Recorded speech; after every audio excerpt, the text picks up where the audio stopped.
Bonjour à toutes et à tous, j'espère que vous allez bien. Alors, dans ce nouveau panorama, on va parler de plusieurs choses. On va d'abord revenir sur la marche qui a eu lieu dimanche dernier, marche dite contre l'antisémitisme et qui était en fait une marche de jonction entre la droite et l'extrême droite.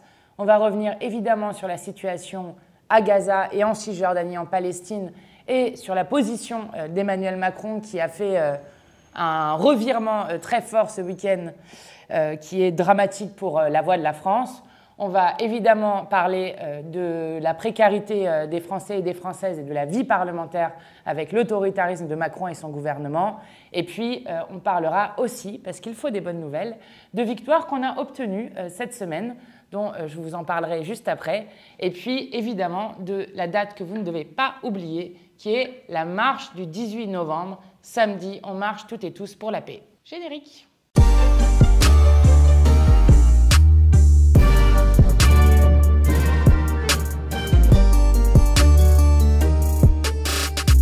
Alors on commence sur la marche qui a eu lieu dimanche, dont tous les médias vous ont expliqué qu'elle était un énorme succès. Normalement, dans une marche dans laquelle on parle de la lutte contre l'antisémitisme, je rappelle que nous, humanistes, luttons contre l'antisémitisme et contre toutes les formes de racisme, parce que la base de l'humanisme, c'est de rappeler l'égalité entre les êtres humains, quelle que soit leur religion, leur couleur de peau, leur genre ou leur orientation sexuelle. Donc normalement, cette initiative aurait dû être un grand moment dans notre nation pour réaffirmer que nous refusons qu'on trie les Français selon leur religion. Ce n'a pas du tout été ça. Et d'ailleurs, si vous regardez, c'est Alain Duhamel lui-même qui explique que c'est un échec, puisque quelques jours avant la marche, il expliquait que si, par hypothèse, il y a 30 000 personnes dimanche, c'est une catastrophe. Bien sûr. S'il y en a 100 000, c'est un échec. Or, il y a eu, d'après les chiffres qui ont été donnés, 105 000 personnes seulement à Paris.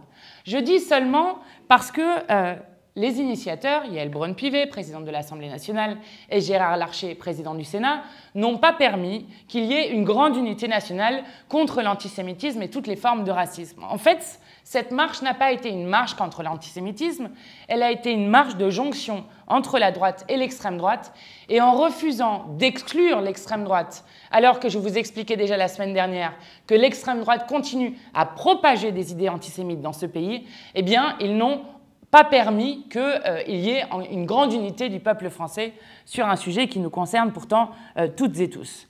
Et dans cette marche, s'est passé exactement ce que nous avions prédit. C'est-à-dire que vous avez eu Éric Zemmour qui est arrivé acclamé en expliquant que l'antisémitisme venait du, je cite, « danger de l'immigration venue des contrées musulmanes », donc en pointant directement nos concitoyens et concitoyennes de confession musulmane, que la LDJ, qui est une organisation dont je rappelle qu'elle est considérée comme terroriste par le FBI aux États-Unis, connue pour des faits récurrents de violence, a agressé notamment des militants pour la paix. Je vous en donne un homme qui passait en vélo, qui est petit-fils de déporté, qui voit Marine Le Pen et qui a été lynché au sol parce qu'il a crié « Dégage Marine Le Pen » au moment où il passait à côté de la manifestation.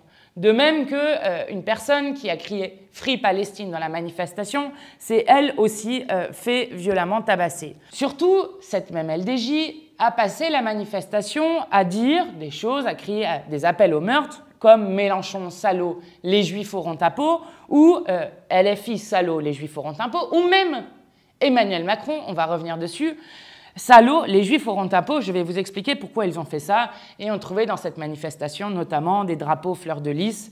Et il se trouve que j'entendais Laure Adler, qui est une éditorialiste sur l'émission C'est ce soir, qui disait que lors de cette manifestation, elle avait été insultée par des hémoristes de sale juive. Donc vous avez eu d'abord des incidents extrêmement forts avec l'extrême droite, qui est porteuse de haine aujourd'hui dans ce pays, qui a en quelque sorte été blanchie par les organisateurs et organisatrices de cette manifestation. Première chose. Deuxième chose, de par cette initiative, les initiateurs et ceux qui y participé ont rabougri la lutte contre l'antisémitisme. Et je veux rappeler ici très solennellement qu'il n'est pas possible de lutter contre n'importe quel racisme en propageant un autre racisme. C'est la base de ce que nous sommes. Et donc, nous avons eu raison de ne pas aller à la manifestation. Comme je le rappelle, la CGT a décidé de le faire et a refusé d'y participer. comme le MRAP, le Mouvement contre le racisme et pour l'amitié avec les peuples, a refusé lui aussi de le faire, comme le Mouvement des Juifs pour la paix, qui lui aussi a refusé de s'y rendre, et d'autres syndicats et mouvements qui ont refusé de participer à cette opération de blanchiment de l'extrême droite et en quelque sorte de la jonction entre la droite et l'extrême droite. Et c'est pourquoi je pense que la marche du 18 novembre, dont je vais vous reparler après, est une marche très importante qui s'inscrit dans plusieurs semaines de marche pour la paix. Nous avons encore marché samedi dernier, il y avait beaucoup de monde samedi dernier, et ces marches pour la paix sont le moment justement d'unité du peuple qui, autour des mots d'ordre cessez-le-feu, mais aussi refus du cadre de l'extrême droite autour du choc des civilisations, permet là aussi d'avoir un grand moment d'unité pour faire une pression populaire et faire en sorte que Macron et le concert des nations exigent enfin un cessez-le-feu de la part du gouvernement d'extrême droite israélien.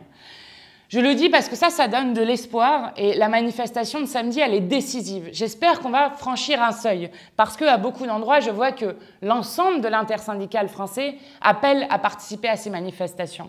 Et samedi dernier, nous étions 60 000 personnes à Paris. Mais nous pouvons faire mieux.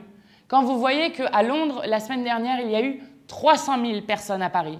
Quand vous voyez qu'aux États-Unis, qui est le pays qui est le plus aligné sur le gouvernement d'extrême droite israélien, vous avez le plus grand mouvement anti-guerre pour la paix depuis au moins 50 ans, c'est-à-dire depuis les années 70, alors ça aussi, ça donne beaucoup d'espoir.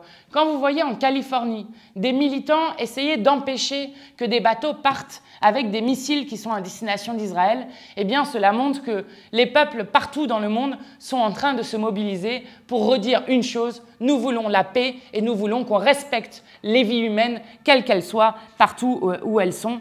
Et je crois que ça, c'est un mouvement très profond qui est le seul à même de pouvoir changer des choses, en tout cas de pouvoir forcer les pouvoirs à agir d'urgence parce que le temps presse plus que jamais. Du coup, je vais revenir, avant de revenir à la position de Macron, sur la situation en ce moment à Gaza et en Cisjordanie.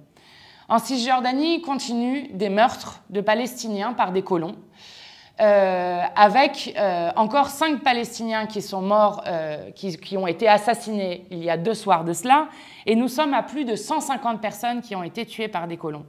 Ce qui fait dire, hier, à l'ancien ambassadeur de France en Israël, donc quelqu'un qui connaît bien la situation, ancien diplomate, qui dit dans la Commission des Affaires étrangères qu'en Cisjordanie se passe, et il pose ces termes, et il pense ces termes lorsqu'il le dit, se passe un nettoyage ethnique, et que c'est ce qui est en train de se passer. Eh bien, la France et la communauté internationale ont le devoir d'agir pour arrêter cela.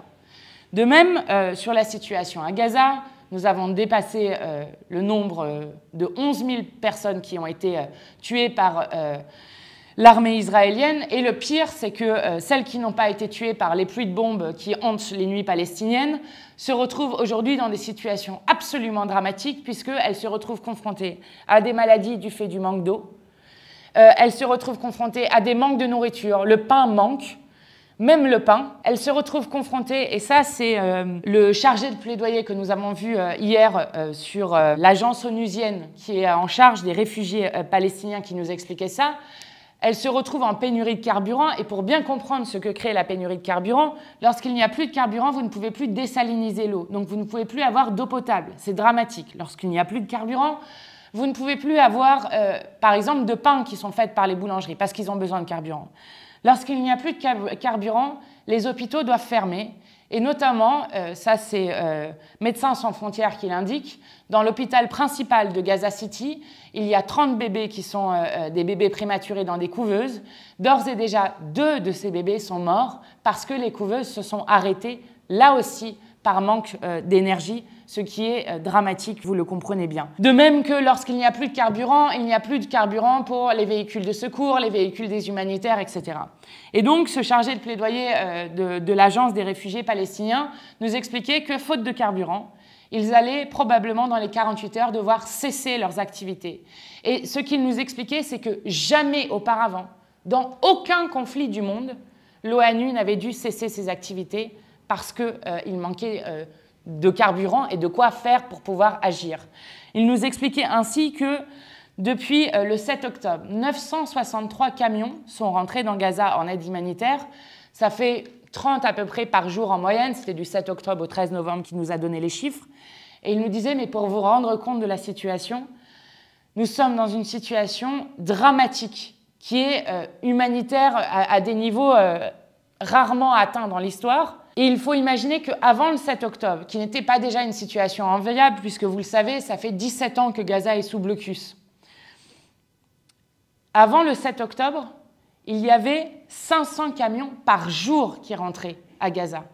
Donc vous imaginez le différentiel entre une situation qui n'était pas enviable, où 500 camions rentraient par jour, et une situation qui est dramatique en termes humanitaires, et où il n'y a plus que 30 camions en moyenne qui rentrent par jour.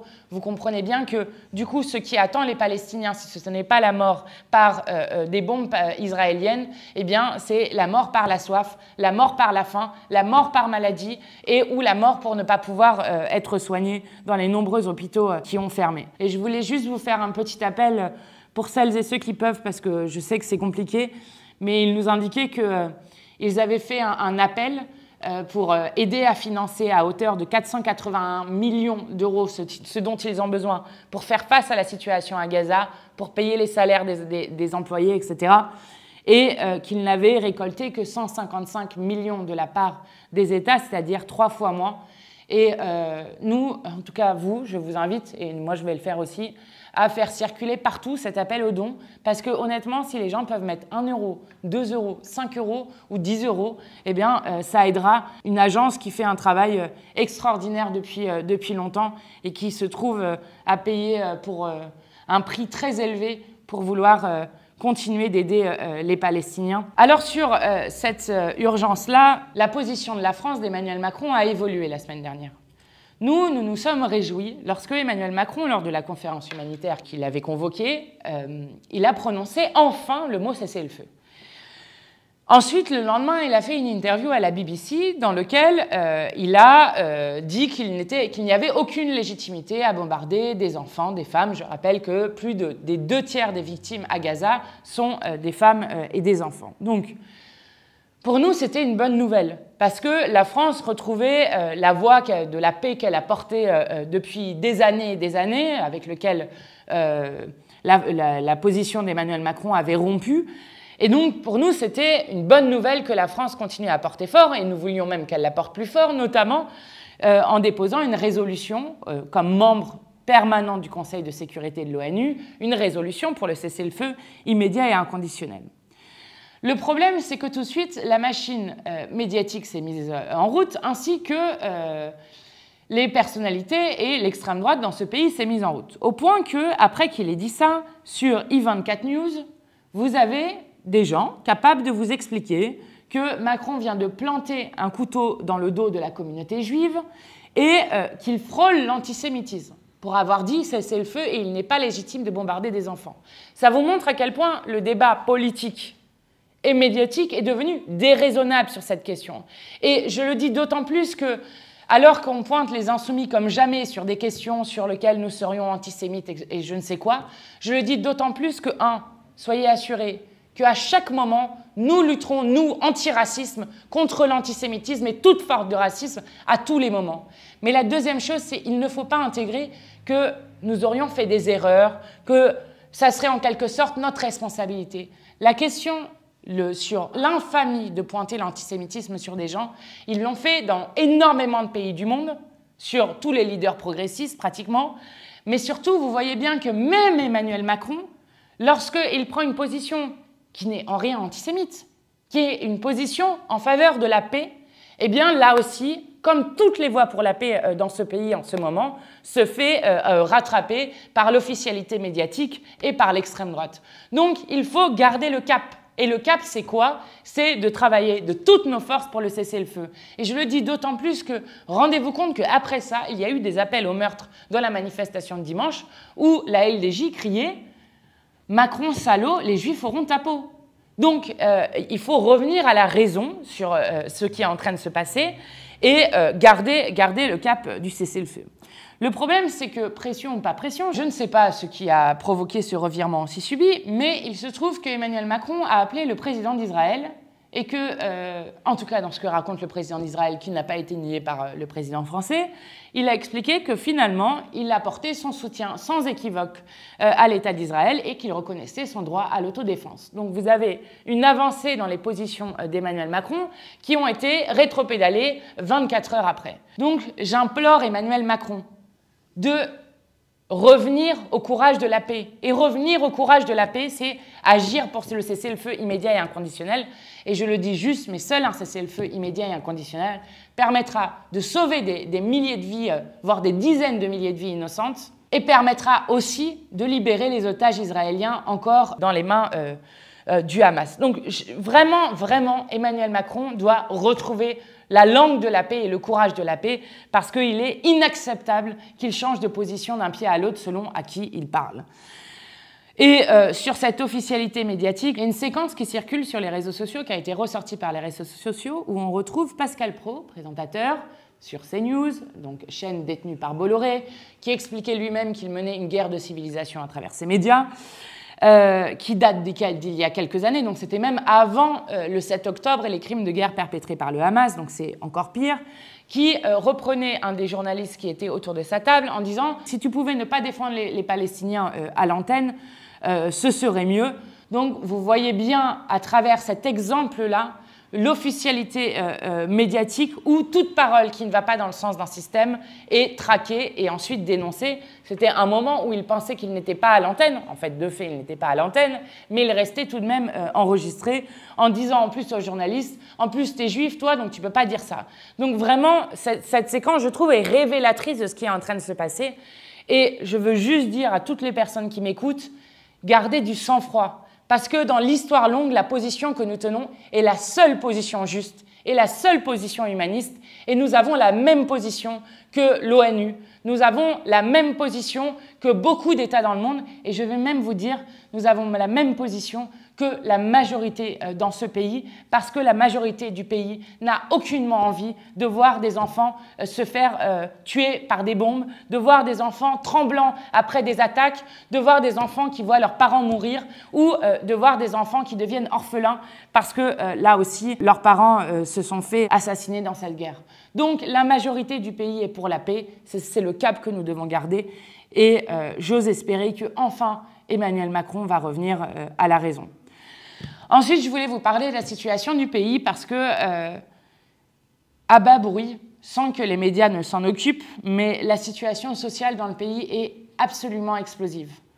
Nous avons eu un rapport du Secours catholique cette semaine qui montre que la pauvreté s'est encore aggravée. Je rappelle que le premier quinquennat d'Emmanuel Macron avait déjà poussé 400 000 personnes supplémentaires sous le seuil de pauvreté. Donc que la pauvreté s'aggrave encore et que les premières victimes de cette pauvreté sont les enfants et les femmes, et notamment les familles monoparentales, c'est-à-dire les mères isolées qui se retrouvent avec enfants. Ce n'est pas une surprise pour nous, mais ce n'est pas une fatalité. Nous sommes la 7e puissance économique au monde. Il est scandaleux que nous ayons autant de gens qui vivent sous le seuil de pauvreté. Il est scandaleux qu'en 10 ans, le nombre de personnes vivant à la rue, le nombre de SDF, ait été multiplié par 2 et doublé en 10 ans. Il est scandaleux, en France, dans la 7e puissance économique au monde, qu'il y ait plus de 2800 enfants qui dorment à la rue, en augmentation de 42% par rapport au mois dernier, si je prends les chiffres d'octobre 2023. 700 de ces enfants ont moins de 3 ans et ils vivent à la rue, alors que nous avons 3 millions de logements de vacants dans ce pays. Il est scandaleux que le nombre de bénéficiaires à l'aide alimentaire ait été multiplié par 3 en 10 ans, et que la faim disloque le pays au point qu'un Français sur 6 dit ne pas manger à sa faim. Et souvent, on ne mange pas à sa faim pour justement faire en sorte que les enfants, eux, puissent continuer à manger à leur faim. Ça, c'est une des choses dans lesquelles, dans notre niche parlementaire, donc le seul jour où on choisit l'ordre du jour de l'Assemblée, le 30 novembre, c'est un des sujets sur lesquels on présentera plusieurs textes, notamment l'indexation des salaires sur l'inflation, pour que vos salaires suivent le cours de l'inflation et pas qu'on ait une baisse des salaires réels parce que l'inflation mange votre salaire en quelque sorte. Pour encadrer les marges, pour enfin qu'on attaque à la racine le problème de la vie chère, pour dire que la vie chère n'est pas une fatalité, notamment dans l'agroalimentaire, mais aussi pour la raffinerie et donc pour l'essence notamment. Et puis, on aura d'autres mesures comme ça, et on continue de dire qu'il faut, 1, augmenter les salaires dans ce pays, 2, bloquer les prix, parce que c'est ça qui permet justement de faire en sorte que les gens re-respirent, augmenter les minima sociaux, donner une allocation d'autonomie pour la jeunesse de ce pays, etc. Bref, on peut faire tout autrement. Il suffit juste d'aller chercher l'argent dans les bonnes poches, et nous savons où aller la chercher. Alors ça m'amène à un autre sujet, c'est que vous avez peut-être vu, mais il y a eu le 17e 49.3 du gouvernement d'Elisabeth Borne et d'Emmanuel Macron. 17e 49.3 qui était un peu spécial parce que cette fois-ci, ce n'est pas Elisabeth Borne qui est venue au perchoir annoncer le 49.3, mais c'est Monsieur Riester, donc ministre en charge des relations avec le Parlement. Donc en quelque sorte, elle a envoyé son page qui a lu pendant 30 secondes une feuille pour annoncer qu'il y avait un 49.3 et qui est parti. Alors je ne sais même pas si ça c'est constitutionnel, ça c'est la première question, mais il faut quand même comprendre sur quoi ils ont fait ce 49.3, ce 17e 49.3. Ils l'ont fait sur une projection, une programmation des dépenses publiques d'ici à 2027. Et dans cette programmation des dépenses publiques, ils annoncent qu'ils veulent faire, tenez-vous bien, 70 milliards d'euros d'économies sur le dos des Français d'ici à 2027. C'est-à-dire la pire trajectoire austéritaire que n'a jamais connue notre pays dans la Ve République. Donc, non seulement elle fait passer en force au Parlement pour la 17e fois par un 49.3, ce qui est d'un autoritarisme et qui est le monarque absolu Emmanuel Macron et Madame Borne qui se croient tout permis sur la représentation nationale et sur les choix du peuple, ça c'est la première chose. Mais en plus de ça, elle ne daigne même plus venir elle-même et envoie un obscur ministre qu'on n'entend jamais pour expliquer que, en quelque sorte, les Français, par force, se mangeront une cure d'austérité de 70 milliards. Et d'autant plus que là, ils sont en train de s'attaquer aux droits des plus faibles. Et moi, je veux vous alerter sur le fait que ce qui se passe dans la loi immigration nous concerne toutes et tous. Parce que lorsqu'ils s'attaquent aux droits des migrants, eh bien derrière, c'est l'ensemble des droits du peuple auxquels ils s'attaquent. Je vais vous donner un exemple. Là, au Sénat, a été votée mardi la loi immigration, donc qui va arriver ensuite à l'Assemblée plutôt en décembre, qu'on va combattre pied à pied, vous pouvez compter sur nous là-dessus. Ils ont supprimé l'AME. Qu'est-ce que c'est l'AME? C'est l'aide médicale d'État pour les étrangers qui arrivent en France et qui est une politique de santé publique. Parce que vous comprenez bien qu'un microbe ou une épidémie ne fait aucunement attention de savoir si vous avez des papiers, pas de papiers ou je ne sais quoi. Donc c'est un enjeu de santé publique. Eh bien, ils n'ont rien trouvé de mieux que de le supprimer. Alors, je rappelle, l'aide médicale d'État, c'est 0,4% des dépenses de santé. Donc, ceux qui prennent beaucoup d'argent, les étrangers, etc., c'est absolument faux. Ensuite, on nous a expliqué que quand même les étrangers, les fraudeurs. Donc ça, c'est vraiment...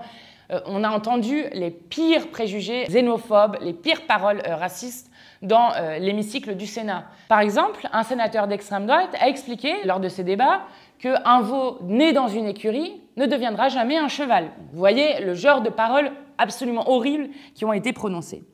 Et donc, ils expliquent que ce sont des fraudeurs. Alors, il se trouve que les seuls chiffres qu'on a sur la fraude à l'aide médicale d'État datent de 2019 et qu'à ce moment-là, ils avaient trouvé 38 cas de fraude, ce qui représentait 500 000 euros, soit 0,06% de 0,4%. Donc, vous voyez, incroyable la fraude qui nécessite qu'on supprime quelque chose qui est, là encore, une politique de santé publique. Donc, tout ça est absurde. Et vous avez eu une tribune salutaire de plus de 3000 médecins en début de semaine qui disent « Nous, comme médecins, si vous supprimez l'aide médicale d'État, nous désobéirons. Parce que il n'est pas possible pour nous, vu les serments qu'on a faits, de ne pas soigner une personne, d'abord parce que c'est inhumain, et ensuite de faire en sorte que des personnes, si elles ne sont pas soignées maintenant, se retrouvent dans un état encore plus grave, ce qui en plus, pour ceux qui aiment à ce point-là l'austérité, coûte encore plus cher, donc qui est absurde sur absolument tous les niveaux. De même, et moi je voudrais vous alerter là-dessus, ils ont décidé de supprimer les allocations familiales pour toutes les familles qui seraient présentes depuis moins de 5 ans en France. Les allocations familiales n'ont pas été faites pour les parents. Les allocations familiales sont faites pour que tous les enfants de ce pays aient un minimum de revenus dignes, via leurs parents, via leur famille évidemment, mais aient un minimum de revenus dignes qui permet la dignité de tous les enfants de ce pays. Donc, ce qu'ils sont en train de faire en faisant cela, c'est contrevenir à la Convention internationale des droits de l'enfant que la France a pourtant signée. Et ça, c'est inacceptable. Et je vais vous dire, nous nous battrons de toutes nos forces d'abord pour que cette loi ne passe pas. et ensuite pour rétablir l'aide médicale d'État et pour rétablir notamment les allocations familiales. Je ne parle même pas des APL qu'ils veulent enlever aux étudiants étrangers. Bref, tout dans cette loi est absolument ignoble et nous la combattrons pied à pied parce que quand ils s'attaquent aux droits des plus faibles, eh bien c'est pour s'attaquer aux droits de toutes et tous. Et donc nous restons sur ce que nous disons. D'abord, la régularisation de tous les travailleurs sans papier, l'arrêt des politiques qui obligent les gens à fuir chez eux, notamment de libre-échange, de vente d'armes de partout, etc. Et un accueil digne pour toutes les personnes qui sont là pour que, notamment, la Méditerranée arrête d'être un des plus grands cimetières au monde. Enfin, je vais vous parler des bonnes nouvelles, parce que là, je vous ai parlé d'une situation française et internationale qui est pesante et intense sur beaucoup des aspects, mais il y a eu des bonnes nouvelles. Alors, première bonne nouvelle, je vous parle d'abord d'une bonne nouvelle à l'Assemblée, parce que je trouve ça important. Nous avons gagné en commission, il reste encore la séance le 28 novembre, mais nous avons gagné en commission un combat que William Martinet mène depuis longtemps en lien avec des associations, des journalistes, etc., qui est une commission d'enquête sur les crèches privées lucratives. Je ne sais pas si vous vous rappelez, mais ont éclaté des scandales sur le fait que dans certaines crèches privées lucratives, puisque c'est la même chose que c'est le miroir du scandale qui s'est passé dans les EHPAD avec les personnes âgées. En fait, dans ces crèches privées lucratives, pour faire du profit, eh bien, par exemple, on ne donne qu'une seule couche par jour à des bébés. Il y a des bébés qui se sont retrouvés sans manger à leur faim à chaque instant. Il y a, etc., un taux d'encadrement qui n'est pas assez élevé pour pouvoir prendre soin des enfants. Bref, donc ils font du profit sur vraiment le soin minimum qu'on doit à un enfant, et notamment à un enfant jeune dans ce pays. Donc suite à ce scandale, William Martinet avait interpellé déjà plusieurs fois, et donc nous avons gagné que cette commission d'enquête, enfin ce qui crée la commission d'enquête, ça s'appelle une résolution, soit inscrite à l'ordre du jour, et donc le 28 novembre, nous allons probablement gagner une commission d'enquête où ils seront tous obligés, ces patrons qui s'en mettent plein les poches, de lever la main droite en disant « je le jure », et s'ils disent un mensonge ou s'ils mentent, eh bien on pourra les poursuivre pour parjure. Donc je crois que ça c'est une belle victoire à saluer, dont le travail est encore à continuer. Deuxième victoire encore plus éclatante, si je puis dire comme ça, et qui nous a réjouis vendredi dernier, c'est l'annulation de la dissolution des soulèvements de la terre. Vous savez, Darmanin, qui s'en prend à toutes les libertés associatives, avait demandé la dissolution des soulèvements de la terre, suite notamment à ce qui s'était passé contre l'opposition aux méga-bassines qui pullulent un peu partout en France et contre lequel nous nous battons résolument, avait demandé la dissolution des soulèvements de la terre alors qu'il a été prouvé que c'est le gouvernement français qui a mis en danger délibérément les manifestants, notamment en jetant 4000 grenades sur celles et ceux qui manifestaient à Sainte-Soline. Donc c'était la première fois, pour comprendre quand même le seuil d'autoritarisme qu'on avait franchi, c'était la première fois que la France souhaitait dissoudre un mouvement écologiste. On avait déjà eu en août une première bonne nouvelle puisque ça avait été suspendu par la justice. Et là, eh bien, il y a eu la décision qui est tombée par le Conseil constitutionnel qui a dit il n'est pas possible, il n'est pas proportionné de dissoudre les soulèvements de la terre. Et donc, nous pouvons continuer d'être les soulèvements de la terre, d'agir avec eux. Et ça, c'est une excellente nouvelle contre l'autoritarisme de Darmanin et de Macron. Et c'est un bel échec pour eux et une éclatante victoire pour nous. Donc ça, c'est une belle chose. Et de même, une chose qui est passée un peu plus inaperçue mais qui me tient énormément à cœur, c'est le tribunal administratif de Strasbourg qui a suspendu les travaux d'enfouissement de déchets ultimes. Je vais vous expliquer ce qu'on appelle le projet Stocamine. Donc ça se passe dans l'est de la France. Il y a quelques années de cela, ils ont été voir tous les élus en disant « bon, on a plein de déchets qu'on veut mettre sous terre, donc à 500 mètres sous terre ». On vous promet, c'est réversible, donc on pourra enlever les déchets comme on veut, mais voilà, on veut les mettre là, donc il y a eu une opposition, mais comme il y avait une promesse démocratique que on pouvait réenlever les déchets si on le souhaitait, ce projet s'est fait là. Il se trouve que on se retrouve dans une situation où, depuis plusieurs années, les ministres, les uns après les autres, expliquent que finalement, le projet n'est pas réversible et qu'il est impossible de retirer ces déchets. Dans ces déchets, vous avez de l'amiante, vous avez du cyanure, vous avez de l'arsenic et on ne sait pas quoi d'autre parce qu'on a perdu les données de ce qu'il y avait dedans. Donc on ne sait pas exactement ce qu'il y a dedans. Donc le gouvernement a finalement décidé de donner l'autorisation d'enfouir définitivement, donc de couler du béton dedans, les 42 000 tonnes de déchets toxiques qu'il y a à Stocamine. Pour que tout le monde comprenne le problème, ce sont des déchets qui ont des durées de vie parfois de milliers, voire de dizaines de milliers d'années, et nous sommes sous la plus grande nappe phréatique d'Europe qui alimente 7 millions de personnes sur le continent européen. Donc nous, évidemment, nous sommes totalement opposés à ce que, en quelque sorte, on coule du béton, on oublie que ces déchets soient là et puis qu'on laisse ça avec une nappe phréatique qui, de manière assez évidente, va être polluée au cyanure, à l'arsenic, au mercure, etc. Et donc, nous demandons le déstockage complet de tous ces déchets-là. Eh bien, le tribunal administratif, c'est une première victoire, nous ne l'avons pas encore gagné totalement, mais on y mettra toutes nos forces. Le tribunal administratif a décidé de suspendre ces travaux définitifs et donc pour l'instant de les annuler. Donc il faut continuer la bataille dessus.